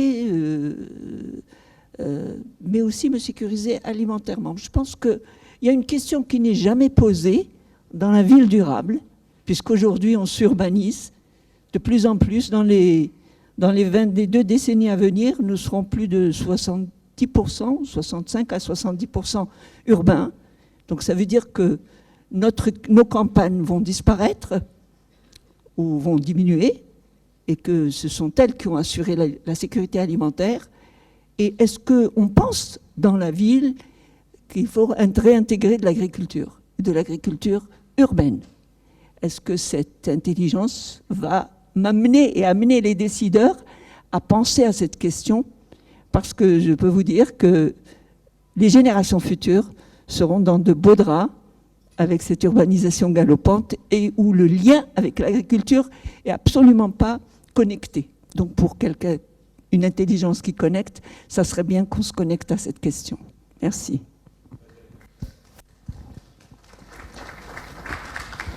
Merci pour ces réactions qui ont touché bon nombre d'aspects liés aux technologies philosophiques, sociologiques, économiques, culturelles, j'allais dire surtout, mais je dirais civilisationnelles encore une fois. Monsieur le secrétaire d'État, vous souhaitez réagir, j'imagine? Allez-y. Merci. Merci beaucoup pour vos interventions. Moi, je commencerai d'abord par la gestion de la ville. Bon, la gestion de la ville, elle existait depuis toujours. C'est une gestion qui permet d'améliorer la qualité de vie. Elle permet d'améliorer la qualité de vie du citoyen, bien entendu, avec une optimisation au niveau des services publics et une garantie pour gérer la ville de manière plus durable et efficace. Mais ça a existé. Maintenant, elle n'était pas faite correctement. Aujourd'hui, un moyen qu'on utilise, c'est tout ce qui est technologie numérique, les données, les solutions innovantes. Et de là, on parle d'une ville intelligente. Une ville intelligente, c'est les moyens utilisés intelligemment pour, bien sûr, assurer la gestion, bien sûr, améliorer la qualité de vie des citoyens. Donc, si on veut parler d'une ville intelligente, ce sont les moyens. La différence, c'est les moyens par rapport à la manière avec laquelle on l'a géré avant.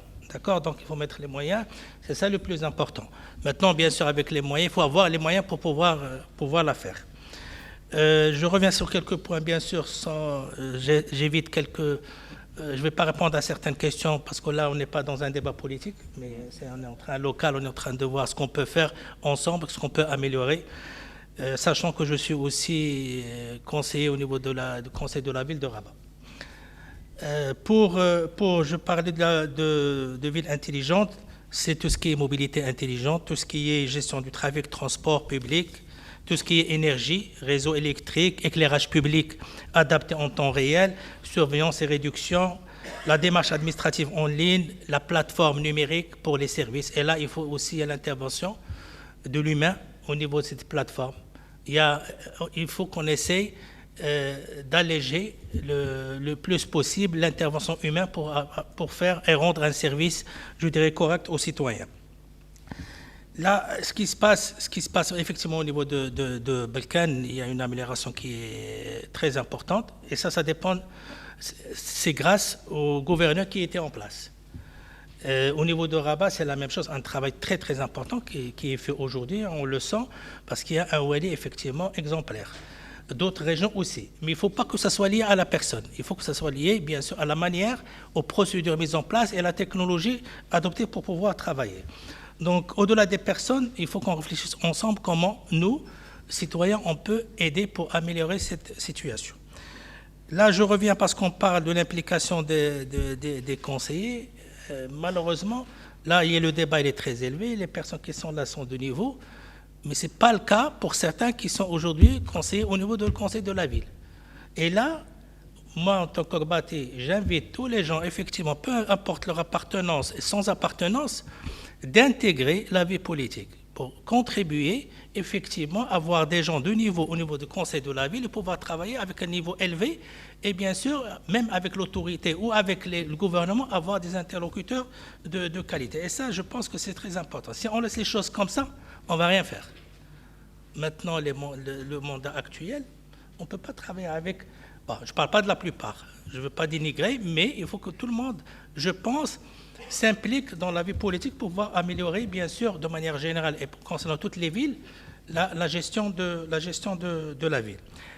Par rapport, je dirais, aux disparités, maintenant, le besoin, est-ce qu'un petit territoire a besoin d'autant de technologies pour les services à rendre au niveau de cette partie-là? Il faut qu'il y ait Et on va faire une ville intelligente pour la faire. Nécessairement, elle s'impose pour améliorer la qualité du service. Maintenant, au niveau des petites villes, si on n'en a pas besoin, on ne va pas investir pour pouvoir la faire. Mais ils peuvent effectivement, il y a certains services qu'on peut aussi effectivement digitaliser pour tout ce qui est au niveau des communes, on peut les faire. Mais c'est juste pour répondre à cette problématique de disparité et cette crainte. Il y a aussi par rapport à, il faut prendre les choses de manière globale, par rapport à, je dirais, à la résilience, aussi face aux catastrophes. Comme vous le savez, les orientations de Sa Majesté, il impose de créer au niveau de chaque région une plateforme pour l'hébergement, la restauration, l'eau potable, prise en charge sanitaire en cas de catastrophe. Et ça, c'est important. La première a été inaugurée au niveau de la région de Salé-Rabat. Donc un travail important a été fait par le président de la région et par le wali de la région, et c'est la première région qui a implanté cette plateforme. Je pense que j'ai répondu globalement par rapport pour le plan d'aménagement, pour dire, et je reviens là, la responsabilité des conseils communaux. Parce que le plan d'aménagement, il est adopté d'abord par le conseil de la ville. C'est le conseil de la ville qui vote le plan d'aménagement. Donc c'est la responsabilité. Donc le plan d'aménagement, il est passé au niveau du conseil de la ville. Ça a été discuté, bon ou pas bon, mais là, c'est pour cela que je vous invite effectivement à s'impliquer dans la vie politique pour pouvoir prendre Mais c'est ça. Je ne parle pas côté, je sais que côté législatif, les élections législatives, il y a beaucoup de choses qui sont prises en compte, mais au niveau local, c'est possible pour tout le monde. Donc voilà. Merci beaucoup.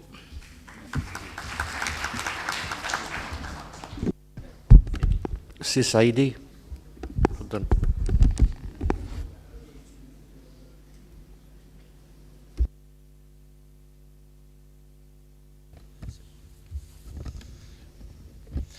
Bon, j'ai noté quelques questions. Je commence peut-être par la question sur les systèmes d'information géographique. Bon, j'avais une présentation, même une vidéo à vous présenter avec quelque chose vraiment de surprenant qu'on a réalisé au niveau national. J'ai parlé tout à l'heure du projet développé au niveau de la ville de Berkane. Donc, ils ont développé carrément un système géographique avec plus de 380 couches au niveau de la province et non pas seulement de la ville de Berkane. Et vous allez trouver sur le système d'information géographique intégré même la localisation des puits sur la province. Vous avez aussi des informations à caractère démographique, à caractère social, peut-être pour des actions de financement de peut-être des couches démunies de la société. Vous avez cette plateforme d'aide à la décision qui était en fait concrètement utilisée par la province de Berkane. Mais c'est un modèle qui peut être certainement généralisé ailleurs. Donc la ville de Berkane a dépassé le niveau SIG, système d'information géographique, au niveau Digital Twin. Digital Twin, c'est le jumeau numérique. Quelle est la différence entre le SIG et le DT ou le Digital Twin? C'est que, bon, pour le SIG, vous avez des informations statiques qui sont alimentées d'une façon géolocalisée dans une base de données. D'accord? Par contre, le Digital Twin, vous avez des données en temps réel alimentées au SIG et qui donnent vraiment un autre niveau de, si vous voulez, de performance à cette plateforme qui est utilisée aussi comme outil d'aide à la décision sur les différents secteurs au niveau urbain, que ce soit la mobilité, la santé, l'éducation, et faire même des simulations au niveau mobilité pour optimiser le trafic au niveau de la ville. D'accord ? Il y avait une question aussi sur le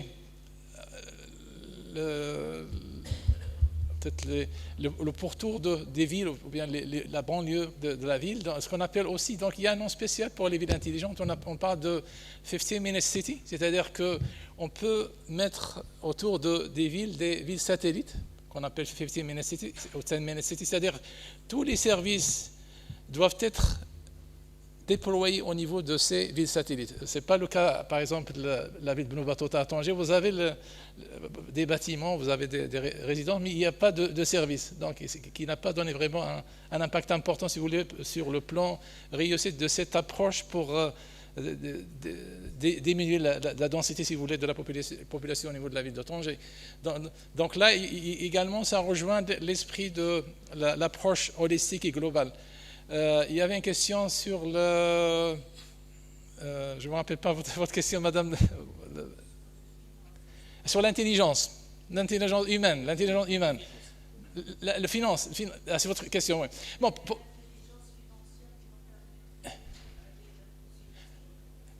l'intelligence financière. Bon, il y a plusieurs modèles de financement. Il ne faut pas réinventer la roue. Il y a des benchmarks, des bonnes pratiques partagées à travers des rapports d'organisations internationales, même sur le volet financement des projets Smart Cities.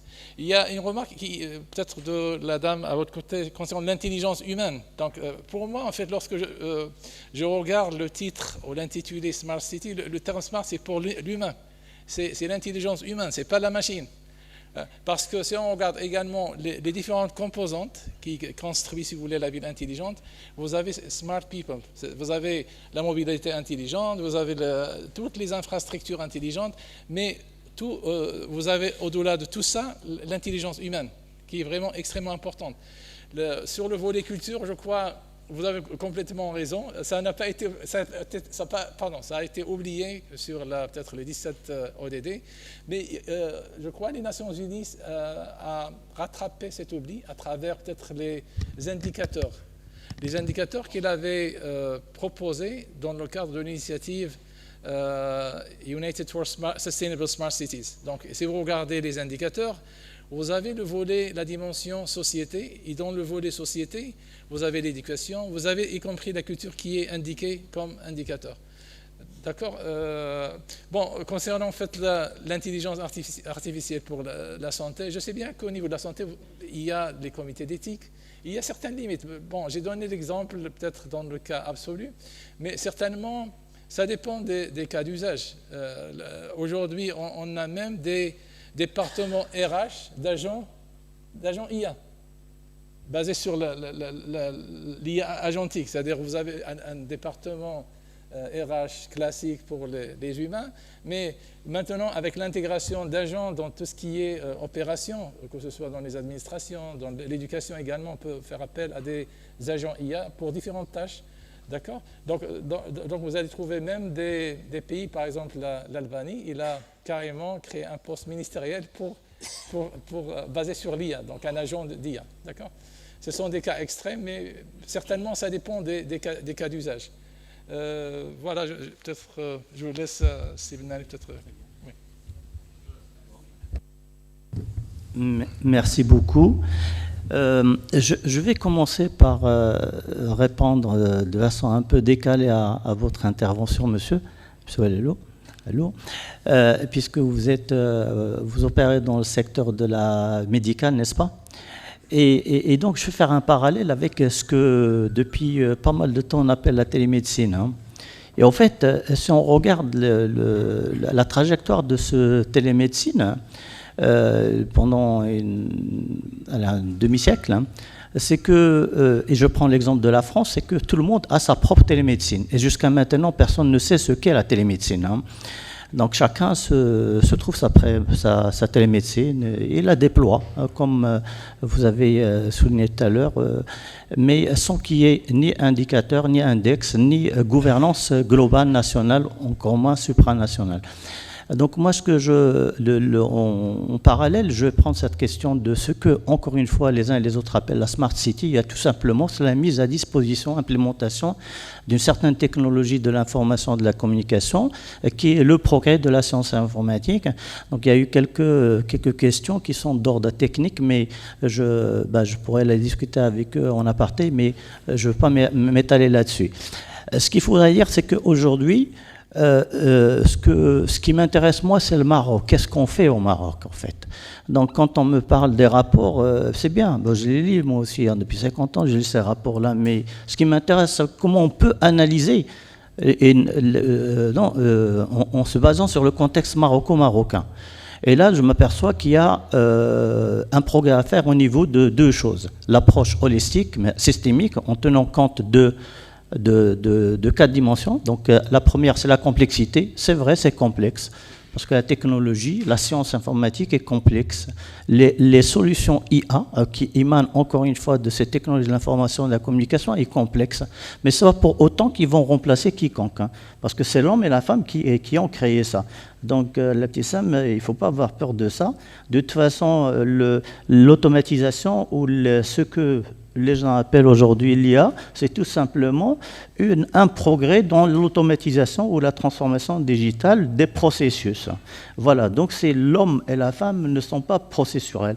Donc l'intelligence, il n'y a qu'une seule intelligence, c'est l'intelligence humaine, donc il ne faut pas avoir peur de cela. Alors maintenant, pourquoi donc il y a cette crainte? Et ça, nous devons travailler là-dessus au Maroc, on doit travailler là-dessus. Mais de façon concrète, pas par juste les débats. C'est bien les débats, mais je pense qu'on a assez débattu ces 2 dernières années. Maintenant, il faut aller sur le terrain et puis voir comment donc inclure les gens pour qu'ils n'aient pas peur des solutions informatiques, parce que le marketing aujourd'hui international utilise une dimension de peur pour vendre. Donc si vous voulez, pour moi, ce qui importe, c'est faire des analyses au niveau national, au niveau du Maroc. Et pourquoi? Pour des analyses au niveau national et pas de façon verticale. Chaque région, chaque ville, chaque délégation du numérique qui travaille, apporte des solutions à travers certaines institutions. Donc pour implémenter la transformation digitale, et puis nous dit-on aujourd'hui l'IA, mais chaque région, chaque wali, etc. Donc je pense qu'il faut une gouvernance nationale pour justement définir en fonction de notre contexte, de ce qu'on veut, de notre politique, de ce que Sa Majesté donc veut pour ce pays-là, et définir ça de manière nationale. Mais ceci n'empêche que on va être connecté à l'international. Mais aller chercher des indicateurs qui ont été définis par tel ou tel, personnellement, je sais que ça mène à l'échec. Donc on voit aujourd'hui en Europe et en particulier en France, tous ces projets-là, et notamment tout ce qui est DMP, etc., ça a échoué et pourtant ils ont mis énormément d'argent là-dedans. Donc la question qui se pose, et je vais revenir, je vais tenter de répondre à votre question, madame, qui est l'intelligence financière. Merci beaucoup pour cette appellation, parce que c'est la première fois que j'entends l'intelligence financière, mais on peut éventuellement l'inclure dans ce que j'appelle, moi, donc une IA ou une technologie numérique frugale. Ça veut dire donc elle va inclure tous les aspects. Donc un IA social, un IA financier, avec les retours sur investissement. Donc si je prends un exemple très concret, des régions ou des wilayats, chaque wilaya va investir là-dedans. Donc chez chacune des wilayas, elle investit dans un IoT. Donc, tout à l'heure, il y a quelqu'un qui a parlé des IoT, qui sont tout simplement des dispositifs technologiques numériques qui captent donc la donnée. Et la donnée, c'est nous. Si vous avez une montre qui est connectée, vous êtes la donnée. Donc on n'a pas besoin d'installer quoi que ce soit. Donc si vous voulez, donc si on raisonne en termes économiques, parce que madame, votre question elle est économique, et donc vous me permettez d'utiliser l'économie d'échelle, donc c'est-à-dire même au niveau du volume, on va faire des gains. Et donc là, on va donc avoir la même chose pour un coût qui est moindre. Et c'est pour ça que j'encourage une gouvernance nationale, parce qu'au lieu que chaque région, chaque OL, chaque mairie achète son truc, on l'achète de façon globale. Bon voilà, il y a beaucoup de choses à dire là-dessus. Donc pour résumer, une approche holistique, systémique, avec une dimension de complexité à tenir en compte, pas compliqué, parce que compliqué, tout le monde sait le faire. Le complexe, c'est complexe lorsqu'on parle de l'homme, du social, c'est complexe lorsqu'on on parle de l'argent, est-ce qu'on n'a pas d'assez complexe lorsque il y a une question de reluctance, les gens ils veulent pas accepter, parce que ça aussi c'est une question que est-ce que donc le citoyen va accepter d'utiliser ce qu'on va mettre à sa disposition. Et puis c'est complexe puisque quelqu'un a parlé de l'open data, donc parce que c'est pas ouvert, les données de la santé ils sont pas ouvertes, même si on met ce qu'on veut comme IA, ils vont pas, les données sont pas à la portée de tout le monde. Donc une approche holistique, systémique, qui tient compte de l'endogène, de l'exogène, avec tous les acteurs, aussi bien en interne qu'en externe, et tout le monde en tant que partie prenante. La deuxième chose, c'est une gouvernance nationale qui accompagne cela et qui permet à chacun de nous d'être dans ce monde du numérique et en utilisant ce qu'on appelle aujourd'hui les solutions IA, que vous avez sur vos portables. Bon, voilà. Donc j'espère que de façon assez holistique, répondu à différentes questions. Voilà, merci beaucoup.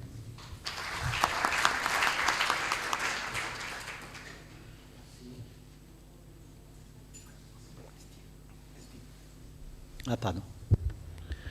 Avant de laisser le mot de clôture à notre président, c'est Abdelkrim Bennani, nous allons redonner la parole à M. le secrétaire d'État. Merci beaucoup. Juste rapidement, juste pour répondre à la question de financement.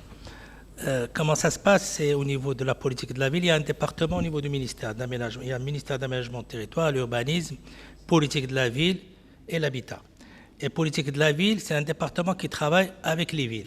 C'est-à-dire le besoin, il doit émaner d'abord par la ville, bien entendu, et bien sûr, selon les priorités, il y a une contribution, un financement qui est fait par le ministère de l'Habitat, par le ministère des Finances et par la région. Et donc aujourd'hui, effectivement, ça doit émaner de la ville et selon les priorités. C'est-à-dire si on a une ville aujourd'hui, il y a beaucoup de bidonvillois, d'abord on doit éradiquer les bidonvilles et on passe après pour tout ce qui est intelligence artificielle. Comme vous le savez, aujourd'hui, Rabat, il n'y a plus de bidonvilles. Aujourd'hui, on est en train de terminer, il y avait 120 000 au niveau Maroc. Aujourd'hui, Rabat, pratiquement, il n'en a plus. Donc il y a des priorités, effectivement, qu'il faut, et selon les besoins, bien sûr, passer pour faire c'est Sadeghi. L'ancien maire de Rabat, c'est Sadeghi, il est avec nous. Donc, effectivement, il y a une priorisation par rapport à la politique de la ville. Pour terminer, pour tout ce qui est, bien entendu, numérique, c'est une stratégie numérique Maroc 2030. Il y a des politiques au niveau du gouvernement qui sont aujourd'hui en train, bien sûr, de se finaliser. Il y aura un impact sur ce qui est local. Tout ce qui est aujourd'hui gouvernance, effectivement, si on parle de gouvernance nationale, on ne peut pas parler de gouvernance nationale. Toujours, on a des problèmes, et les problèmes qu'on voit aujourd'hui, c'est un problème de gouvernance locale. On a des politiques, mais au niveau de l'implication et de l'application, on n'arrive pas parce qu'il y a le facteur humain qui ne fait pas les choses correctement. Et là, effectivement, il faut qu'il y ait une gouvernance locale et sérieuse. Merci. Merci, c'est Abdelkrim Bennani.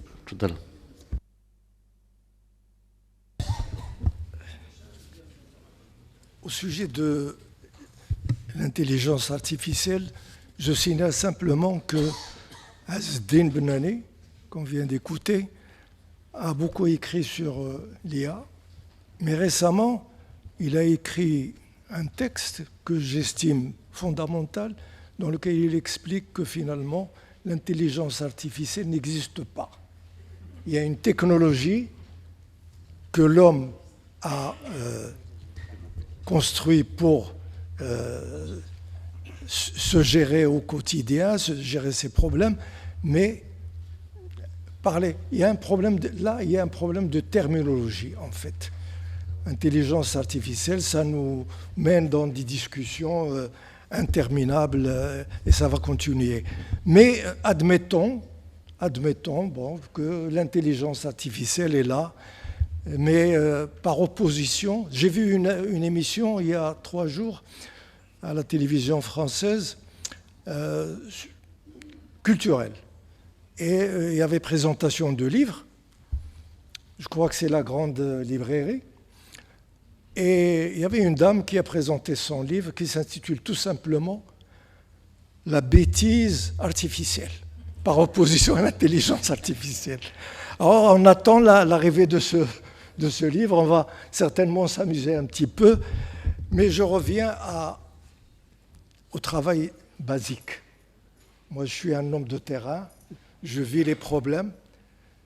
Il y a quelques jours, j'ai été chercher un papier légalisé. Mon Dieu, qu'est-ce qu'il a fallu que je produise comme papier pour avoir mon papier, le plus simplement du monde. Je dépose une signature, on me donne la légalisation et puis c'est fini. Non. Alors il y a des registres encore, il faut présenter sa carte d'identité nationale, apporter la preuve que votre propriété vous appartient à vous, etc., etc. Il faut signer 2 registres. Alors les registres, C'est dans l'ancienne formule gros comme ça, avec des cases, des colonnes, etc. Je me demande où est-ce qu'on va si on n'arrive pas maintenant et tout de suite à régler ces problèmes tout à fait basiques et faciliter, puisque la technologie est là. Pourquoi on ne l'utilise pas tout de suite et donc numériser? Et je sais que beaucoup de choses ont été réalisées dans ce pays. Nous avons des experts de renommée internationale, mais on n'arrive pas à solutionner un problème très très basique et très très simple. Là, il y a un gros problème qui se pose, et Monsieur le ministre l'a soulevé. Il y a la volonté humaine qu'il faut mettre à l'épreuve pour solutionner ces questions. Et je reviens à la question posée par Madame Gerari au sujet de l'agriculture urbaine, qu'elle défend beaucoup. Alors je lui dis tout de suite qu'à Rabat, on peut manger maintenant des champignons chinoises, j'ai oublié le nom, qui sont bio, parfaitement bien charnus, délicieux, et qui sont produits à ciel ouvert, mais dans un appartement, enfin dans un immeuble. Et je trouve ça une expérience formidable à développer dans des zones urbaines, en attendant de soulever le problème également pour tirer même nos campagnes vers le haut, parce qu'on a tendance à oublier nos campagnes. Et وفي الأخير أريد أن أشكر سيد الوزير الذي مثل عدة قطاعات حكومية في هذا والذي تجاوب معنا في هذا النقاش، وأريد أن أقدم له الشكر الجزيل، لأنه ماشي من ذاك النوع اللي قراد الخطاب ديالو وقال غادي نمشي الله يسمحوا لي الى اخره، بقى معنا حتى الاخر. وهذا من ce sont des gens militants qui militent pour une cause, et ça fait vraiment très plaisir. Merci beaucoup Monsieur le ministre. وغدا بطبيعة الحال سنتابع برنامج الإكليل الثقافي، وسنلتقي هذه المرة ابتداء من غد في كلية العلوم ابتداء من الساعة 5 مساء إن شاء الله. ويدعونا السيد أمين السير الدائم للأكاديمية إلى حفل شاي، وشكرا لكم على حضوركم.